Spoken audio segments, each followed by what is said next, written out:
ये सारे क्वेश्चंस हैं जो अभी इन लोगों ने ऑफिशियली क्लियर करे हैं, जो लोगों के डाउट थे। बाकी इधर से न्यूज आ रही थी, उधर से न्यूज आ रही थी। सारे जितने भी डाउट्स हैं, जितने भी क्वेश्चंस इन्होंने क्लियर करे हैं, वो सारे पॉजिटिव हैं, सारे अच्छी न्यूज है। और जो ऑलरेडी यूके में है और एक्सटेंशन लेंगे। Hello guys, welcome back to my YouTube channel UP to UK. और उम्मीद करता हूँ आप लोग सब अच्छे होंगे।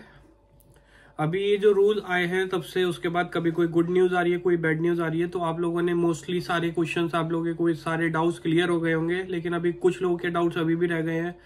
तो इस वीडियो में जो है मैं आपको गुड न्यूज दूंगा। जो भी क्वेश्चन, जो भी डाउट हैं आप लोगों के, और जो अभी रिसेंटली अपडेट आया है ऑफिशियल वेबसाइट पर, वो सारी चीजें मैं आप लोगों से डिस्कस करूंगा। तो बिना टाइम वेस्ट करे वीडियो को स्टार्ट करते हैं।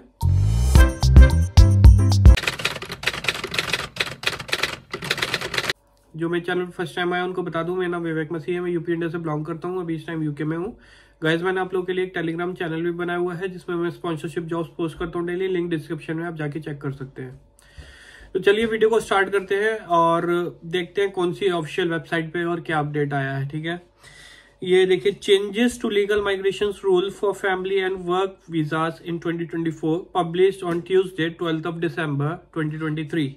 ठीक है, तो 4 दिसंबर को रूल्स अनाउंस हुए थे। 5 रूल जो आए थे, 5 पॉइंट रूल जो आया था वो 4 दिसंबर को आया था। उसके बाद से बहुत ढेर सारे क्वेश्चंस, क्वेरीज, लोगों के डाउट्स रहे। तो उसी के रिगार्डिंग ये सारे जो ऑफिशियल वेबसाइट पे जो क्वेरीज हैं, जो सारे क्वेश्चंस हैं, और जो अपडेट है वो ये है कि answers to some frequently asked questions about immigration changes announced in December 2023 including to the minimum income to sponsor spouse और पार्टनर वीजा। तो इसमें सारे जितने भी मोस्टली क्वेश्चंस हैं वो सारे कवर्ड किए गए हैं। तो पूरी वीडियो को पूरा जरूर देखिएगा, स्किप मत कीजिएगा, कोई भी क्वेश्चन मिस मत कीजिएगा इसमें। ठीक है, On 4th December 2023, the Home Secretary James Cleverly announced future changes to visa rules in what he described as a 5-point plan to reduce immigration.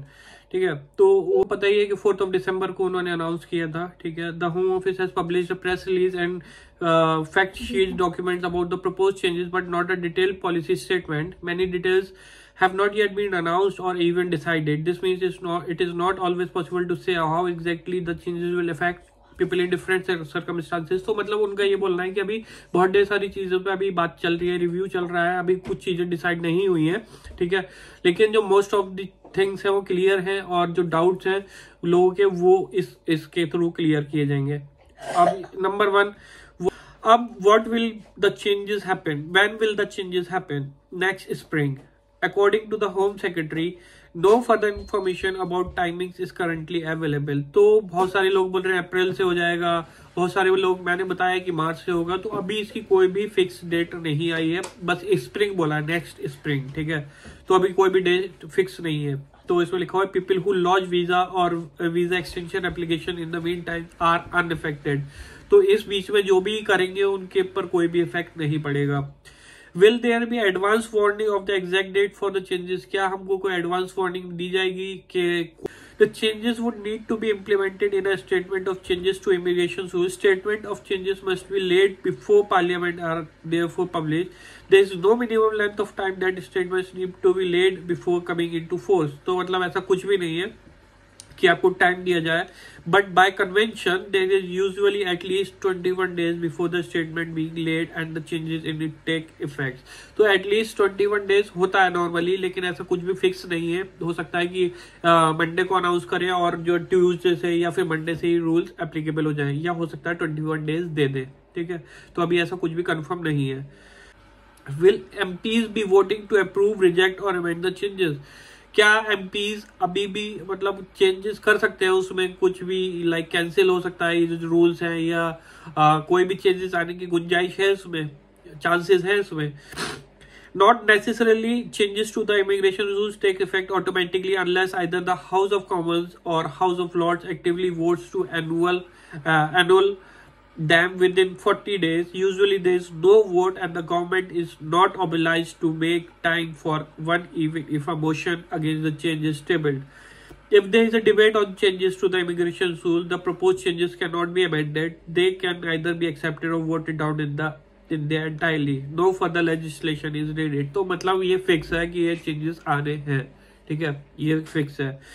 My constituent will be extending their spouse partner visa after spring, will the 38,700 threshold apply to them or only to first time visa applicants? तो ये बहुत अच्छा question है, बहुत ज्यादा लोगों के doubt है और बहुत सारे लोग पूछते हैं कि हम स्प्रिंग के बाद अगर यूके के अंदर हैं और उसको एक्सटेंड करवाएंगे, ठीक है, चाहे वो स्पाउस वीजा हो, पार्टनर वीजा हो, तो क्या हमें 38,700 की थ्रेशोल्ड सैलरी मीट करनी पड़ेगी, उतनी होनी चाहिए, तभी हमारा जो स्पाउस वीजा या पार्टनर या डिपेंडेंट वीजा जो है वो एक्सटेंड होगा? तो इसका आंसर है the government spokesperson initially confirm it would apply to visa extensions, but the home office has since said that this has not been decided. We are establishing the specifics of the policy, including how it will apply to those renewing visas, and will confirm more details in due course. ठीक है, तो अभी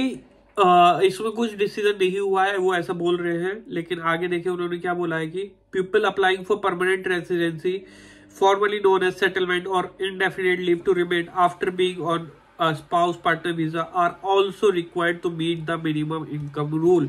तो अगर आप ILR या residency के लिए अप्लाई करते हो एज अ पार्टनर और एज अ स्पाउस, तो आपको ये रिक्वायरमेंट फुलफिल करनी पड़ेगी थ्रेशोल्ड वाली 38,700 की, ठीक है, आप पे भी ये रूल एप्लीकेबल होगा। The decision on whether to exam people extending visas from the higher threshold is likely to cover those applying for permanent residence as well. तो ये उनको भी कवर करेगा, ठीक है। Can both the applicants and the sponsors income be counted towards the 18,600 38,700 required? क्या दोनों की मिला के इनकम शो किया जा सकता है? When applying for the initial visa from outside the UK, only the sponsor's income can be counted towards for the minimum income threshold. तो मतलब अगर आप यूके के बाहर से अप्लाई करते हो तो जाहिर सी बात है कि अगर कोई बंदा आएगा तो पहले खुद ही आएगा, जो मेन एप्लीकेंट होगा, तो उसी की जो सैलरी है वही काउंट होगी, ठीक है। उसके बाद आगे इन्होंने बोला for extensions and permanent residence both income counts, ठीक है। दो अगर आप एक्सटेंशन लेते हो वीजा में या फिर आप रेसिडेंसी के लिए अप्लाई करते हो, तो उस केस में आपकी दोनों की इनकम काउंट हो सकती है, हस्बैंड वाइफ या वाइफ हस्बैंड, जो भी है दोनों की, ठीक है। People generally needs to provide evidence of having earned that income for the past 6 months. For past 6 months की दिखानी पड़ेगी आपको.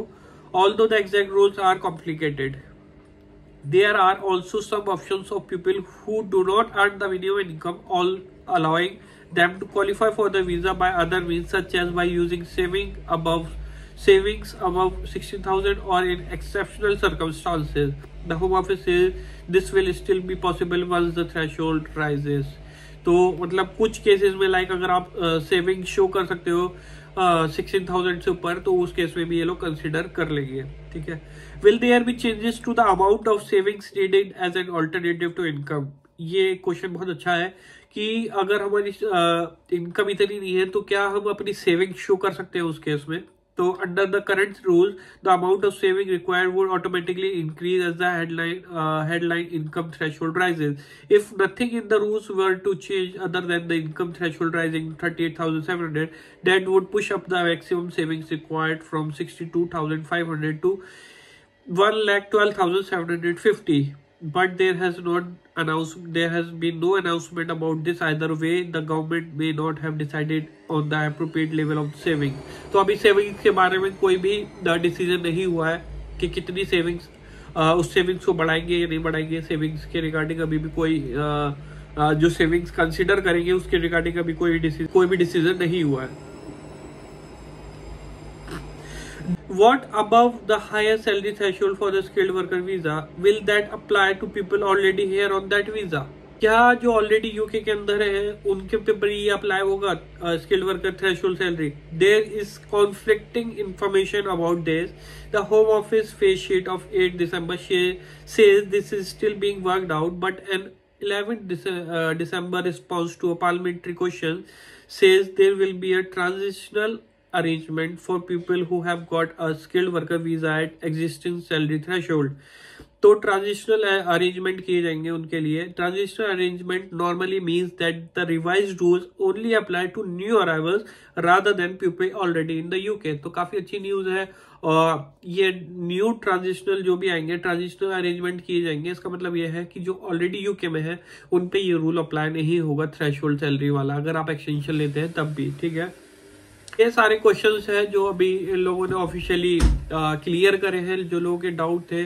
बाकी इधर से न्यूज आ रही थी, उधर से न्यूज आ रही थी, कोई कहीं पे कोई स्टेटमेंट देता है तो उसके रिगार्डिंग लोग अपनी तरफ से थोड़ा सा जोड़ के बताने लगते हैं लोगों को। लेकिन मैंने आप लोगों को बताया था कि होम सेक्रेटरी ने बोल ही दिया है कि हम जो है फॉरवर्ड देख रहे हैं, बैकवर्ड नहीं देख रहे हैं। तो ये काफी अच्छी न्यूज है, जिसका मतलब ये है कि जो न्यू एमिग्रेंट्स हैं और जो न्यू माइग्रेंट्स आएंगे उन्हीं पे ये रूल एप्लीकेबल होगा। ठीक है, लेकिन अभी ग्रेजुएट रूट का जो अभी सुनने में आ रहा है, ग्रेजुएट वीजा जो है, मैंने रिसेंट वीडियो बनाया लास्ट वाला, उसमें बताया है कि ये लोग क्या प्लान कर रहे हैं। अभी कुछ भी फाइनल नहीं हुआ है, लेकिन अगर ऐसा फाइनल कर लेते हैं तो काफी बैड न्यूज होगी वो।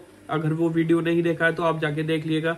इससे लास्ट वाली जो वीडियो बनाई है, इससे पहले वाली वीडियो, लिंक मैं इसका डिस्क्रिप्शन में डाल दूंगा। ठीक है, तो ये सारे जितने भी डाउट्स हैं, जितने भी क्वेश्चंस इन्होंने क्लियर करे हैं, वो सारे पॉजिटिव हैं, सारे अच्छी न्यूज है।